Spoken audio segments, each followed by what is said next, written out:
തിരൂരിലെ ഗോഡൌണിൽ നിന്ന് നിരോധിച്ച വിദേശ സിഗരറ്റ് പിടിച്ചെടുത്തു. 15 കോടി രൂപ വിലമതിക്കുന്ന സിഗരറ്റുകളാണ് പിടിച്ചെടുത്തത്. US, കൊറിയ, സ്വിറ്റ്സർലാൻഡ് അടക്കമുള്ള രാജ്യങ്ങളിൽ ഉൽപ്പാദിപ്പിക്കുന്ന സിഗരറ്റുകളാണ് തിരൂരിലെ ഗോഡൌണിൽ എത്തിച്ച് സൂക്ഷിച്ചിരുന്നത്.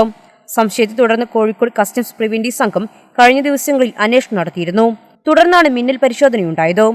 ഒരു വലിയ ട്രെയിലർ ലോറിയിലും മറ്റു 3 ലോറികളിൽ കൊള്ളുന്നത്ര സിഗരറ്റാണ് കണ്ടെത്തിയത്. ഗോഡൌണിലെ 3 മുറികളിലായാണ് ഇവ സൂക്ഷിച്ചിരുന്നത്.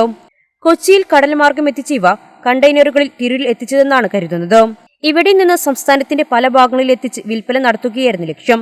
കടുത്ത ആരോഗ്യ പ്രശ്നങ്ങൾ ഉണ്ടാക്കുമെന്നതിനാൽ ഇവ ഇന്ത്യയിൽ നിരോധിച്ചതാണ്. മറ്റു ചിലയിടങ്ങളിൽ കസ്റ്റംസ് നടത്തിയ പരിശോധനയിൽ കുറഞ്ഞ അളവിൽ ഇത്തരം സിഗരറ്റ് കണ്ടെത്തിയിരുന്നു. ഈ അന്വേഷണമാണ് തിരൂരിലെ ഗോഡൌണിൽ എത്തിച്ചത്. Kozhikode customs preventive commissioner Padmavathi, joint commissioner Aditya, deputy commissioner Anandkumar എന്നിവരുടെ നിർദ്ദേശപ്രകാരം സൂപ്രണ്ട് NP ഗോപിനാഥിന്റെ നേതൃത്വത്തിൽ സൂപ്രണ്ടുമാരായ M സിലീഷ്, അരുൺകുമാർ, ഇൻസ്പെക്ടർമാരായ അശ്വന്ത്, അമീൻ, രാജീവ്, ബിപുൽ പണ്ഡിറ്റ്, ഡ്രൈവർ സത്യനാരായണൻ, ഹെഡ് ഹവിൽദാർ മുകേഷ് എന്നിവരടങ്ങിയ സംഘമാണ് സിഗരറ്റ് പിടികൂടിയത്. അന്വേഷണം തുടരുകയാണെന്ന് ഉദ്യോഗസ്ഥർ അറിയിച്ചു.